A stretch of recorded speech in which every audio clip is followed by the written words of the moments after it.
Hermano, me preocupa a veces cómo la iglesia hoy en día, en términos generales, ha desvirtuado el evangelio. Ha sido permisiva con el pecado para llenarse físicamente, me refiero. Esa no es la iglesia que Dios necesita. Esa no es la iglesia por la que Cristo murió. Cristo murió por la iglesia que es columna y baluarte de la verdad. Vamos al libro de Lucas, capítulo 2, un libro que hemos ya repasado bastante en estos días, pero aún se respira ambiente navideño, creo, y Jesús tiene muy pocas apariciones cuando era niño, cuando era un lactante, cuando era niño una sola vez allá en el templo. Y con este pasaje finaliza entonces lo que tenemos, la información que tenemos de Jesús como niño. Hablamos del nacimiento de Jesús, sabemos que 8 días después de eso fue circuncidado, y 33 días después de esto entonces María ya quedaba apta para participar en ceremonias. Entonces, aproximadamente 40 días después Jesús fue llevado al templo, y aquí nos encontramos en Lucas capítulo 2 versículo 42. El hermano José leyó hace un momento ese pasaje, así que no lo voy a volver a leer, sino conforme lo vamos a ir explicando. Y se me pasaba un poco antes agradecer a los hermanos de la música, porque bastante oportuna las canciones que tocaron hoy y bastante bíblicas. Si todos renunciáramos a nosotros mismos, como dijimos en la segunda alabanza, qué diferente fuera su iglesia. De eso vamos a hablar hoy. Lucas capítulo 2, versículo 22 dice: cuando se cumplieron los días de la purificación de ellos, hablando de María y del niño, según la ley de Moisés, le trajeron a Jerusalén para presentarle al Señor. Como está escrito, nos dice Lucas, en la ley del Señor, todo varón que abriera la matriz será llamado santo al Señor. Es decir, Jesús, por ser el hijo mayor y ser varón, debía ser dedicado al Señor. De ahí que lo presentan en el templo. Y para ofrecer conforme a lo que se dice en la ley del Señor, un par de tórtolas o 2 palominos. Y de ahí, y he aquí había en Jerusalén un hombre llamado Simeón, y este hombre era justo y piadoso. Esperaba la consolación de Israel, y el Espíritu Santo estaba sobre él. Como bien lo dijo el pastor Jonathan la semana pasada, la ofrenda que llevó la familia de Jesús nos daba cuenta del nivel económico de ellos. Recuerden, había una ofrenda establecida para la gente pudiente y esta era para los más humildes. Ellos llevaron su ofrenda, y aquí se nos une un personaje más. Recuerdan que vimos a los pastores, vimos a los ángeles, y ahora aquí encontramos a María, a José, al niño. Más adelante veremos que hay algunos testigos, y este hombre llamado Simeón. Ahora, ¿qué es lo que nos dice la Escritura acerca de Simeón? Bueno, es la única vez que se menciona en la Biblia a esta persona, y nos dice que practicaba la piedad y practicaba la justicia. Además se nos dice que esperaba la consolación de Israel, y esto no es más que un título mesiánico, es decir, él esperaba al Mesías confiadamente, y también hace referencia a que el Espíritu Santo estaba sobre él. Así que hoy hablaremos del Espíritu Santo un poco, porque hay mucho que hablar del Espíritu Santo, no nos alcanzaría el tiempo para abordar nada prácticamente. Pero recordemos que cuando hablamos de este pasaje, estamos hablando del Antiguo Testamento. Sí es cierto que bibliográficamente está en Lucas, está en el Nuevo Testamento, pero no se había inaugurado el Nuevo Pacto, o todavía estaba en la dispensación de la ley, si lo quiere ver así. Es decir, no había iniciado el Nuevo Testamento desde el punto de vista bíblico. Por lo tanto, la acción del Espíritu Santo era un poco diferente a como es hoy en día. Hace un par de semanas dijimos que el Espíritu Santo pasaba a morar en nosotros, porque eso lo prometió el Señor Jesús la última vez que conversó con sus discípulos en vida. Pero en el Antiguo Testamento, usted recordará en el libro de los Jueces, que leímos este año, que a veces el Espíritu Santo venía sobre tal o cual juez, para cumplir un propósito específico. Es el caso de Saúl también. El Espíritu Santo vino sobre Saúl, el Espíritu Santo se apartó de Saúl. ¿Y por qué les digo esto? Bueno, porque no necesariamente Simeón era templo del Espíritu Santo como lo somos los creyentes hoy en día. Y es bueno hacer esa diferencia. ¿Y por qué es bueno hacer esa diferencia? Bueno, porque tenemos la costumbre de que cuando la Biblia nos ofrece poca información, nosotros la tendemos a completar. Y es un error que tiene la iglesia. La Biblia no nos dice más allá. No le pongamos más allá. Hay una frase que me gusta y que he repetido varias veces, y es que ser bíblico significa decir lo que la Biblia dice, pero también callar donde la Biblia calla. Eso es un consejo para el 2025, ya que hoy es el último domingo del año. El pastor Francisco me dijo, dele consejos para el 2025. Bueno, ahí va el primero. He separado este estudio en 4 puntos. Se los voy a ir leyendo después para que no perdamos tiempo en eso. Y el primer punto es que necesitamos la revelación o la iluminación del Espíritu Santo. Porque son 2 palabras, se las voy a explicar muy rápido. Yo sé que esto no es un seminario teológico, pero es bueno que lo sepa. La iluminación es cuando nosotros entendemos lo que ya está escrito en la palabra. La idea es cuando usted va por un camino de repente y prende una linterna. La linterna no hace que un árbol aparezca en su camino. El árbol ya estaba ahí. La linterna lo que hace es que usted pueda ver lo que ahí ya estaba. Y ese es el efecto que el Espíritu Santo hace en la vida de los creyentes cuando usted ha pasado 1000 veces por el mismo pasaje y de repente dice, oh, decía esto aquí. Y debemos agradecer a Dios porque el Espíritu Santo nos ilumina. Y necesitamos la revelación del Espíritu Santo. ¿Y qué es la revelación? La palabra escrita. Miren lo que dice, por ejemplo, Primera de Pedro, capítulo 1, Segunda de Pedro, capítulo 1, versículo 20. Ese es, Segunda de Pedro, capítulo 1, versículo 20. Es un pasaje bastante conocido y que se ha citado muchas veces en esta iglesia. Dice, entendiendo primero esto, que ninguna profecía de la Escritura es de interpretación privada. Versículo 21, porque nunca la profecía fue traída por voluntad humana, sino que los santos hombres de Dios hablaron siendo inspirados por el Espíritu Santo. Nuestra Biblia es la palabra de Dios. No contiene la palabra de Dios, es la palabra de Dios. Hay una diferencia allí.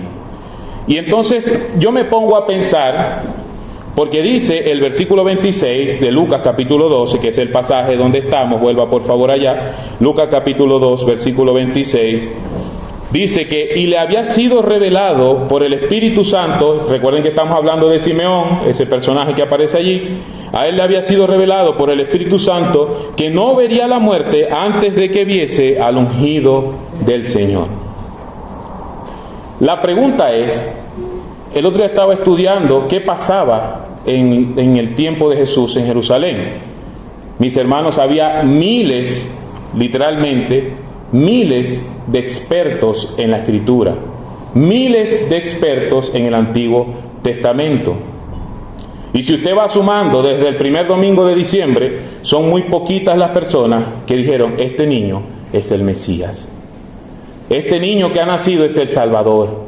Son muy pocas las personas. No sé la estadística cuál será. Le podemos pedir a Belardo que la saque por ahí. Pero eran muy pocas las personas que entendieron esto.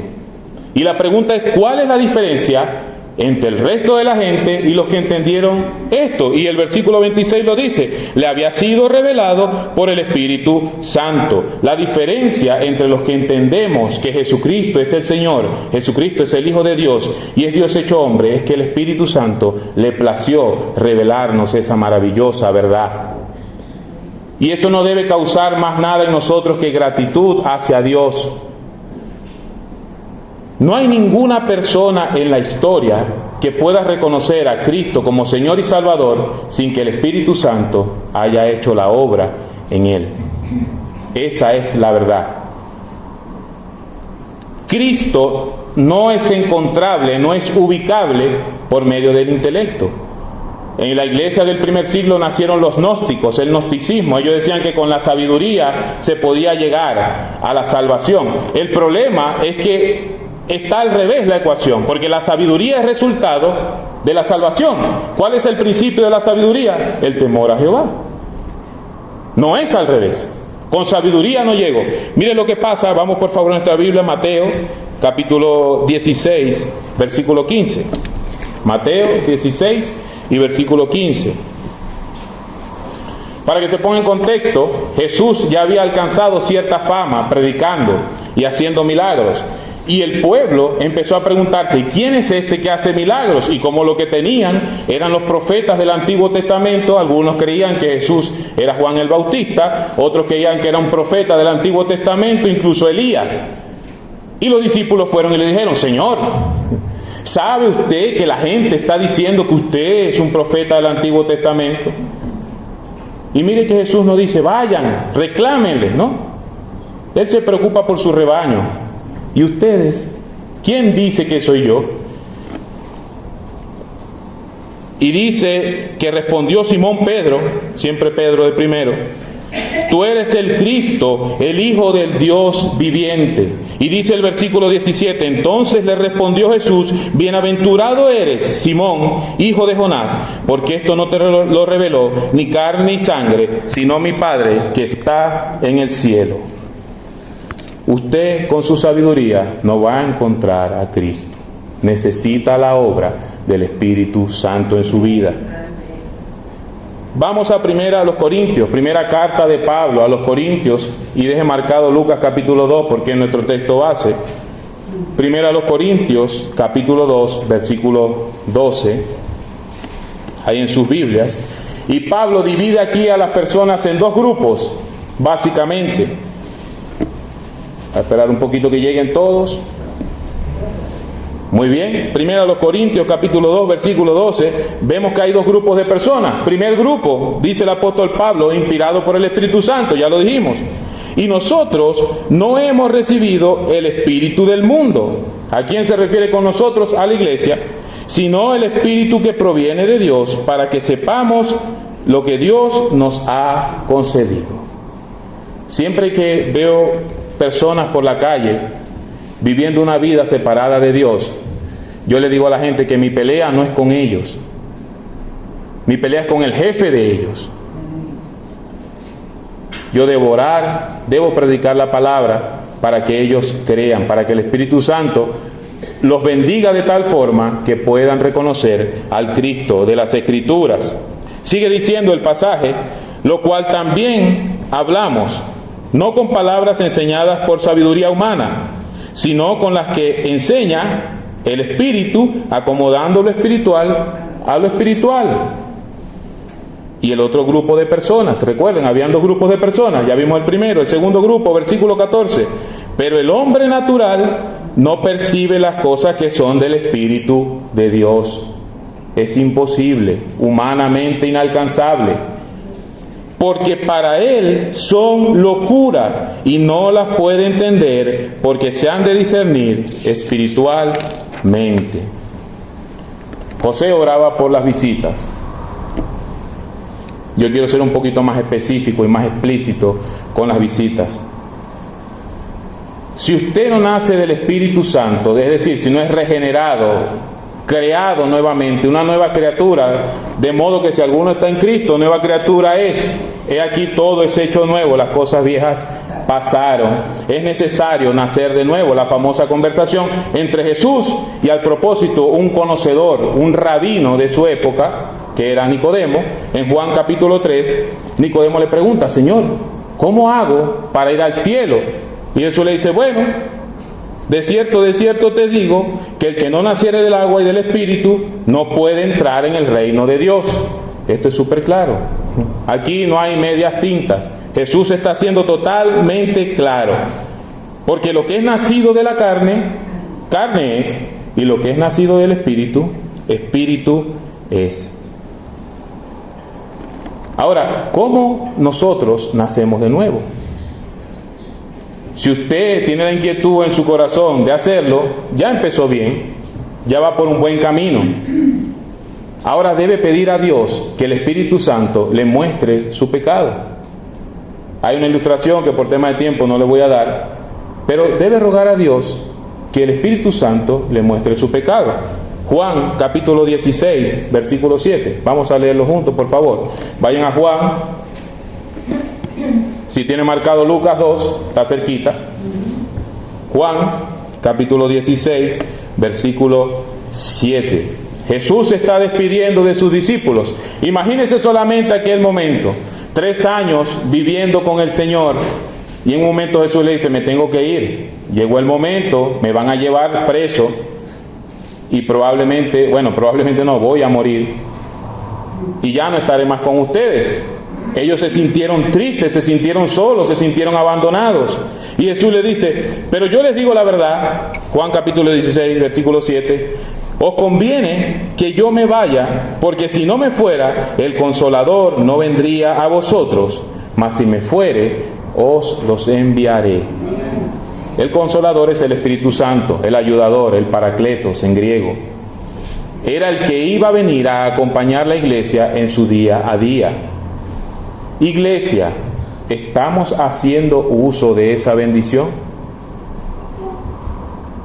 ¿Completamente? Y cuando Él venga, sigue diciendo el Señor Jesús, convencerá al mundo de pecado, de justicia y de juicio.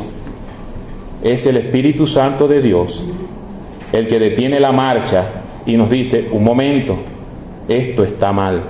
¿Sabe que una de las declaraciones más lindas que yo escuché este año, una jovencita de 20 años me dijo, Ángel, ya no quiero seguir siendo un trapo de inmundicia?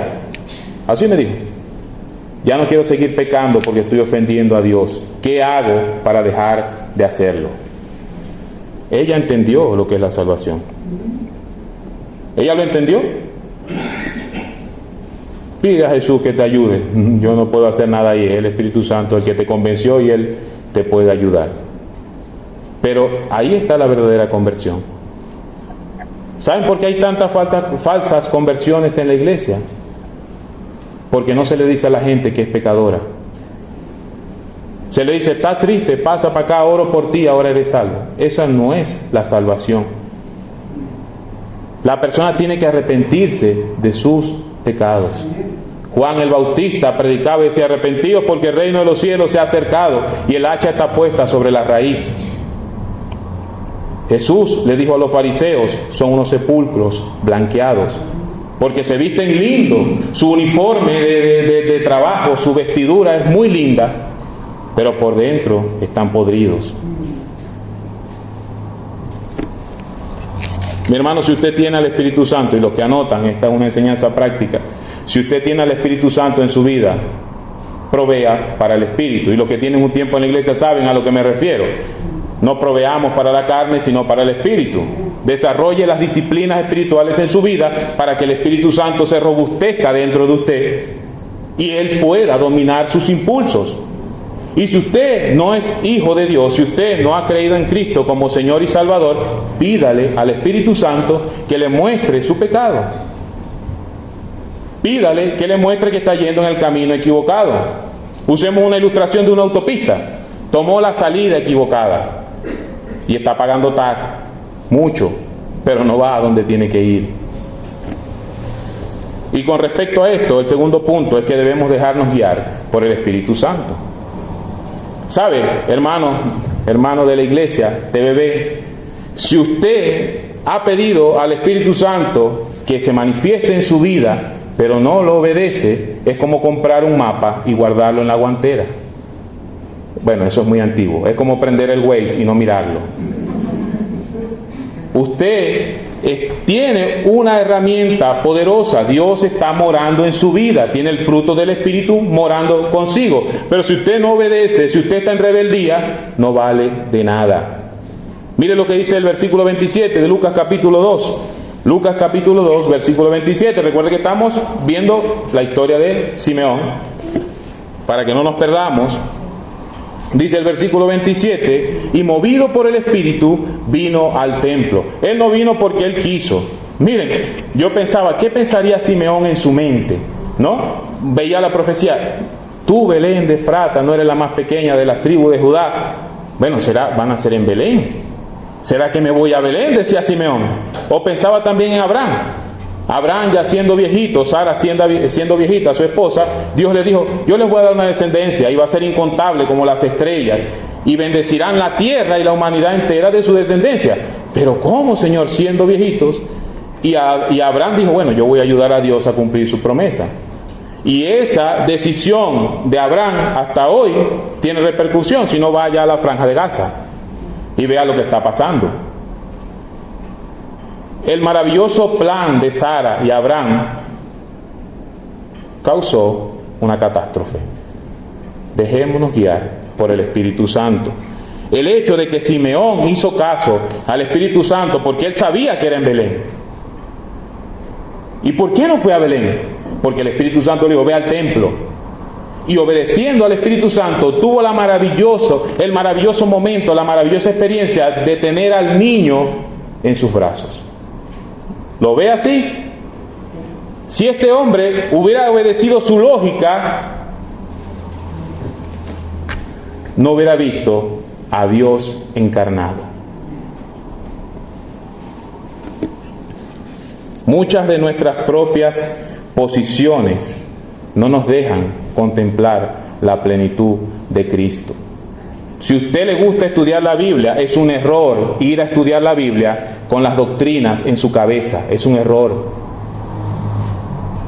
Usar las doctrinas de anteojo es un error. Lea la Biblia, escudriñe las Escrituras. Las doctrinas nacen de la Escritura. No podemos forzar la Escritura a lo que nosotros creemos. Para el 2025, ¿por qué no usamos ese principio? ¿Por qué no usamos la Escritura? ¿Por qué no usamos la gracia? ¿Por qué no usamos el amor, el gozo, la paz, la bondad, la benignidad, la fe, la mansedumbre y la templanza, que es lo que el Espíritu de Dios ha depositado en cada uno de nosotros? Mi hermano, deje que Dios, punto número 3, deje que Dios decida sus objetivos de vida. Cuando comenzamos el año, hacemos planes, muchos planes, y eso está bien. Nos proyectamos, este año sí voy al gimnasio. Como podrá ver, yo he fallado eso los últimos años. Este año sí voy a hacer dieta, este año sí voy a comprar la casa, si me voy a casar, cuidado ustedes. A las jóvenes le hablo. Este año sí, este año sí, este año sí. Y eso está bien, debemos ser organizados. Lo que no debemos hacer es que esa lista la encabecen nuestros deseos. ¿Por qué no se propone este año a desarrollar su ministerio? ¿Por qué no se propone este año a terminar esos libros de la Biblia que no le gusta leer? ¿Por qué no se propone a comenzar todos los días del año con oración? A desarrollar un buen libro de repente. Hay libros grandes, ¿no? Las teologías sistemáticas, les alcanza para el año. ¿Cuáles son sus objetivos? Porque el de Simeón era claro, versículo 29. Ahora, Señor, despides a tu siervo en paz conforme a tu palabra. No está diciendo ahora despides a tu siervo en paz conforme a mi voluntad. Simeón la tenía súper clara. Yo estoy vivo porque el Señor me prometió que yo vería al Mesías. Después que yo vea al Mesías, no sé qué será de mí. ¿Por qué no pensamos así? Como dice Romanos capítulo 12, ¿por qué no renovamos nuestro entendimiento? Una vez hablé con el pastor David, eso ya se lo he contado por teléfono. Yo le dije, pastor, ¿cómo está? Y me dijo, bien, estoy vivo porque el Señor todavía me está usando. Y cuando me muera fue porque ya terminé lo que Él me mandó a hacer, así que voy a estar bien también. ¿Por qué no podemos conformar nuestra mente a eso? Es que las cosas del día a día nos abruman y se nos olvida lo importante, como Marta y María me decían en estos días por ahí. Ahora, Señor, despides a tu siervo en paz conforme a tu palabra. Simeón había entendido esa verdad. Versículo 30, porque han visto mis ojos tu salvación, la cual has preparado en presencia de todos los pueblos, luz para revelación a los gentiles y gloria de tu pueblo Israel. Miren, en ese tiempo que Simeón pronunció estas palabras, era una profecía a futuro. Los judíos pensaban que la salvación era solamente de ellos. Muchos dirían, ¿qué está diciendo este hombre? Los gentiles siendo salvados,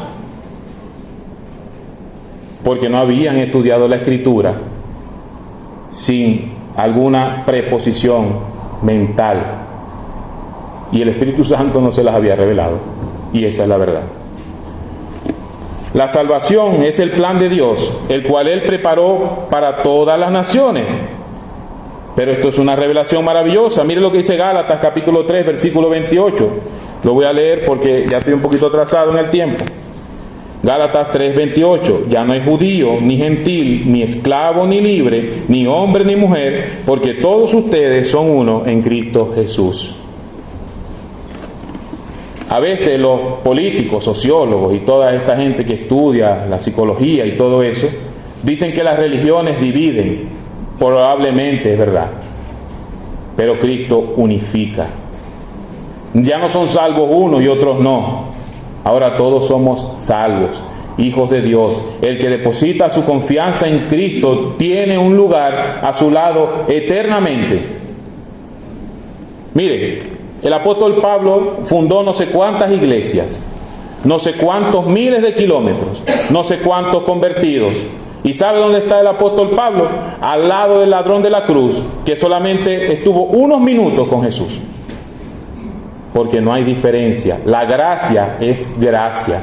No importa quién sea usted, ni de dónde venga, ni lo que haya hecho. Si usted dice, Señor, perdóname hoy, Él lo va a perdonar y lo va a salvar. Y por último, mis hermanos, el Espíritu Santo nos señala al Cristo de las Escrituras. Es una lástima que el Espíritu Santo haya sido secuestrado por ciertos grupos. ¿En qué sentido lo digo? Los carismáticos, por ejemplo, han responsabilizado al Espíritu Santo de tantas obras extrañas que los predicadores de iglesias conservadoras como esta hemos tenido miedo de hablar del Espíritu Santo. Pero el Espíritu Santo sigue obrando. Los frutos del Espíritu en nosotros siguen obrando. Él sigue iluminando su palabra. Él sigue llevando pecadores a Cristo y Él sigue actuando.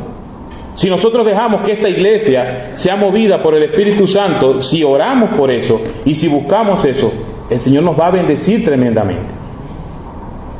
Pero debemos creer eso. Yo no estoy diciendo que hagamos manifestaciones raras, cuidado, no estoy diciendo eso, yo no estoy de acuerdo con eso. Pero no tengamos miedo. Miren, estadísticamente es la persona de la Trinidad menos predicada. Se predica sobre qué más. Hace rato cantamos una canción, hablaba de Cristo, hablaba de Dios, pero no mencionaba al Espíritu Santo. Él nos lleva a Cristo en todo sentido y al Cristo de las Escrituras. Yo ayer le pregunté a Ángel David, a mi hijo más pequeño, le dije, hijo, ¿cómo ve usted a Cristo? Y me dijo, papá, como un rey. Y yo le dije, ¿pero lo ve débil o lo ve fuerte? Fuerte. Nadie le gana. Ese es el Cristo resucitado. Vimos al Cristo recién nacido las semanas anteriores, pero Él no se quedó así. Él creció, Él se hizo hombre. Y sí es cierto que fue capturado, fue torturado, fue crucificado, pero Él resucitó. Y ahora por eso usted puede decir, ¿dónde está, muerte, tu aguijón? ¿Dónde está la victoria de la muerte? Porque la victoria es de Cristo. Si usted no puede contemplar al Cristo Todopoderoso, el cual dijo allá en el libro de Mateo, antes de pedir la gran comisión, toda potestad me es dada en el cielo y en la tierra. Ese es el Cristo en el que yo creo. El que tiene todo el poder, el que sostiene al mundo con el poder de su palabra. El que dice, hoy voy por mi iglesia y esto se acaba. Ahí no vale calentamiento global, ahí no vale... Cristo dice, voy por mi iglesia viene por su iglesia. Versículo 33 de Lucas capítulo 2. José y su madre estaban maravillados de todo lo que se decía de él, del bebé claramente, y los bendijo Simeón y le dijo a su madre: he aquí, este está puesto para caída y para levantamiento de muchos en Israel, y para señal que será contradicha. Mi hermano, las profecías parecen estar en clave, siempre. Y es el Espíritu Santo el que nos revela cómo funciona la profecía. Hace unas semanas atrás lo decía yo. He aquí una virgen concebirá. Una virgen concebirá. Eso no pasa. Después nos dimos cuenta que sí pasaba una sola vez.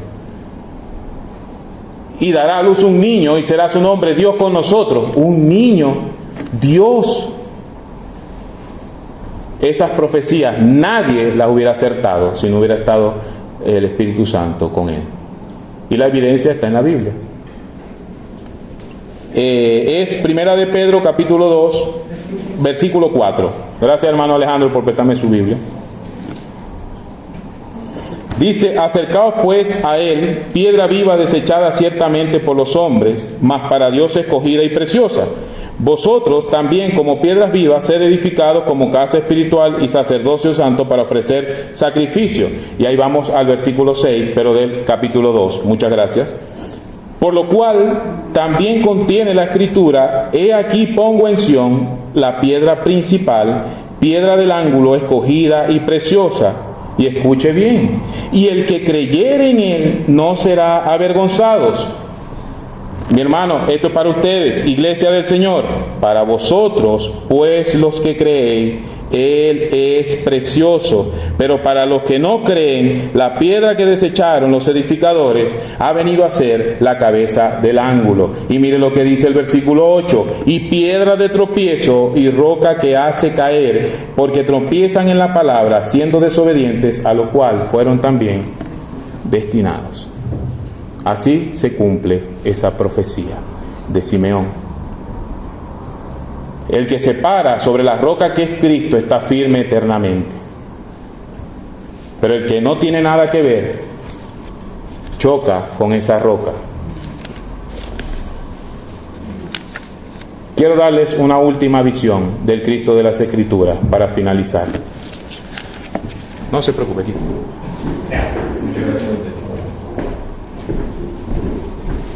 Una última visión del Cristo de las Escrituras. Apocalipsis 19:10.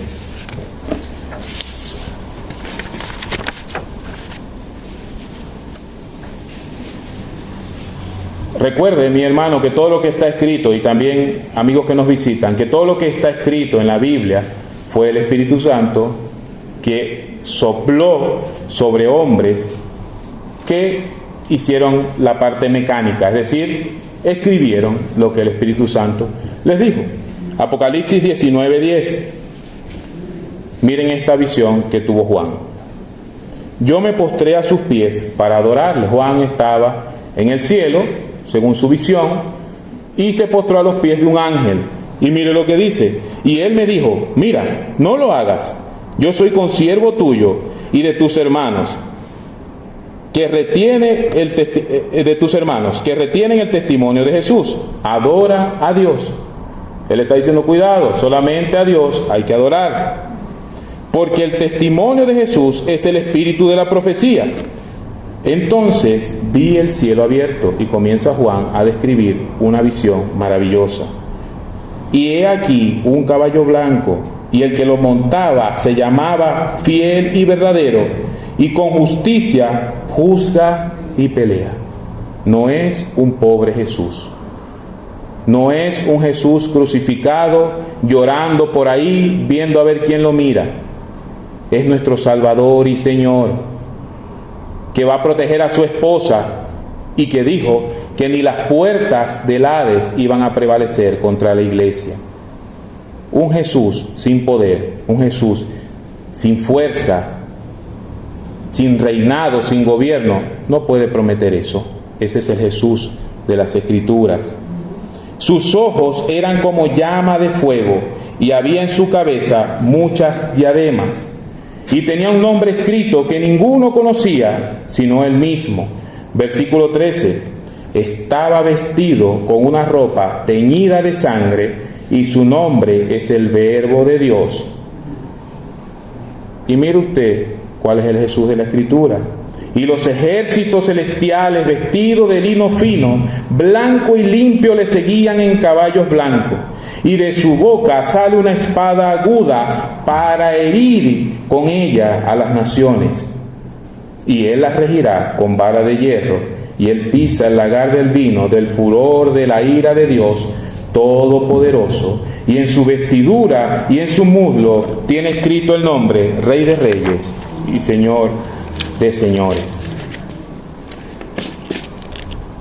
¿En qué Jesús cree usted? ¿Cuál es el Jesús que el Espíritu Santo dejó para su iglesia? Si es cierto que Dios es amor, 100% amor, pero es 100% poder, 100% santidad. Dios no tiene nada que ver con el pecado. Y Jesucristo es Dios. Él no puede habitar con pecadores. Hermano, me preocupa a veces cómo la iglesia hoy en día, en términos generales, ha desvirtuado el Evangelio. Ha sido permisiva con el pecado para llenarse. Para llenarse físicamente, me refiero. Esa no es la iglesia que Dios necesita. Esa no es la iglesia por la que Cristo murió. Cristo murió por la iglesia que es columna y baluarte de la verdad. Cristo viene por su esposa y necesita una esposa limpia y santa, no a medias. Si fueras frío o caliente te fuera mejor, dice el Señor en Apocalipsis, porque por ser tibios los vomitaré de mi boca. Para el 2025, mis hermanos, enfoquémonos en ser una mejor iglesia. Y sepa que la iglesia no es esto, no es la estructura, es cada uno de nosotros. La iglesia Templo Bíblico Bautista de la Reina y yo en lo personal creemos que la salvación no se pierde. Usted no puede perder su salvación. Eso es, la Escritura lo dice así. Pero ¿cómo quieres que te consiga el Salvador? ¿Quieres que te consiga tibio? ¿Quieres que te consiga avergonzado? ¿O estás listo para decir, Señor, ven ya? Y que nos consiga trabajando en lo suyo. Y que seamos la iglesia por la cual Él murió. Y que ha esperado más de 2000 años para venir otra vez por ella. Tengo 3 enseñanzas prácticas que dejarle para el 2025, para cultivar todo esto que hemos dicho. Número 1, la oración. Un pastor que fue mi pastor cuando era más joven, yo todavía soy joven, pero cuando era más joven, él me decía, ¿estás orando? Y yo, sí, pastor, ora más. Al otro día, ¿estás orando? Sí, pastor, ya estoy orando más, ora más. Ora sin cesar, ese es el mandamiento. Ore, lea la Escritura, no es suficiente, la Escritura es infinita. ¿Sabe que es infinito, verdad? Es infinita, nunca se va a acabar. Nunca Dios va a dejar de hablarle a través de la Escritura, porque es viva y eficaz. Y el mismo principio del pastor cambio. ¿Está leyendo la Escritura? Sí, pastor, lea más. Lea más. Pastor, pero estoy leyendo más. Bueno, lea más todavía. Mire, siempre a los jóvenes les digo, si usted dedica 3 horas diarias a la lectura de la Escritura, la va a terminar en un mes. ¿Sabía eso? En promedio, claro. Si dedica 1 hora diaria, la va a terminar en 3 meses. El año trae 12 meses. Si tenemos 1 hora cada día, la vamos a leer entre 3 o 4 veces en el año. Ahora, si usted no tiene capacidad de lectora como yo, que tengo que leer 70 veces la misma línea para entenderla, concéntrese y poco a poco vaya avanzando. Pero lea la Escritura. Mi hermano, un cristiano no es nada si no lee la Escritura. no sabe nada. A veces escucho gente hablar, si yo hubiera estado en los tiempos de Jesús, le preguntaría, lea la Escritura, a lo mejor la respuesta está ahí, pero usted no la ha leído porque no la abre. Practique las disciplinas espirituales, separe tiempo para el Señor, en ayuno, en oración, váyase solito a un lugar, hable con su Señor. Nosotros no necesitamos en TVB metodologías humanas. Nosotros necesitamos al Espíritu de Dios haciendo su obra. Más y más y más y más. Pónganse de pie para que oremos, por favor.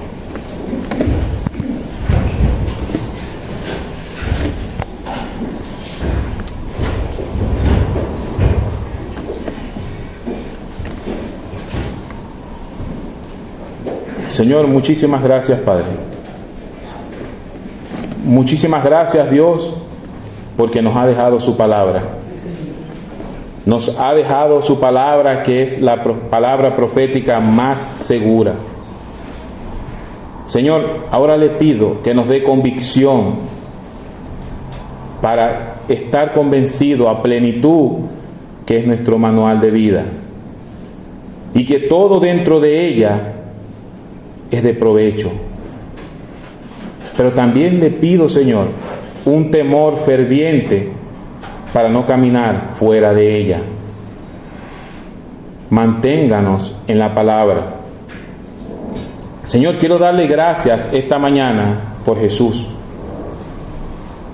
por su plan de salvación preparado desde la eternidad y revelado de una manera tan simple, Señor, que hasta nuestros niños más pequeños de la escuela dominical lo pueden entender. Pero gracias, Señor, también, porque es la obra del Espíritu Santo en nosotros, porque fue Él que nos trajo de lo vil y menospreciado para hacernos real sacerdocio, nación santa, pueblo adquirido por Dios. Señor, quiero pedirte por las personas que aún no te tienen como Señor y Salvador. Yo te pido, Padre, que por tu misericordia, que por tu amor, les muestres su pecado. Yo te pido, Señor, que por el amor infinito hacia la humanidad, tú les muestres la vida que llevan. Que los convenzas de pecado, de justicia y de juicio, para que ellos puedan entender que no te verán si no cambian su vida. Te pido por ellos para que pongan su confianza en ti. Y te pido por la iglesia Templo Bíblico Bautista de Avenida Osa. Te pido porque a partir de hoy, Señor, sea usted guiándonos. Porque a partir de hoy usted ponga en nuestro corazón el deseo de ver hacia dónde usted nos señala el camino. Te pido, Señor, que borres de nuestra mente todas esas ideas preconcebidas y excusas y emociones y iras, contiendas, maldicencias, como dice la Escritura. Saca de nosotros todo eso, Señor. Haznos entender que la Biblia dice que cuando estamos juntos en armonía, tú envías bendición y vida eterna. Que si pretendemos ser luz, debemos ser luz. Que si pretendemos ser sal, debemos ser sal. Ayúdanos, Señor, a reflexionar y a pedir la guía de tu Santo Espíritu, de nuestro ayudador, de nuestro consolador, del que nos guiará a toda verdad. Ayúdanos, Señor, danos disciplina para desarrollar una vida devocional. Quita de nuestra mente todas esos juicios previos a la Escritura y permite que absorbamos todo el conocimiento que viene de ti, porque en la Escritura está la vida eterna. Gracias por esta iglesia. Gracias por el liderazgo, gracias por los diáconos, gracias por los pastores, gracias por cada líder de ministerio. Gracias por cada hermano que ora y se preocupa. Gracias por las visitas, Señor. Ayúdanos a entender que no es lo que nosotros queremos, porque no es nuestra esposa. No compramos nosotros esta iglesia, usted la compró y es su esposa. Dinos, Padre, ¿qué quieres para ella? Muéstranos el camino, en el nombre de Jesús. Amén. Pueden tomar asiento, mis hermanas. Que la gracia y la paz de Dios los acompañen.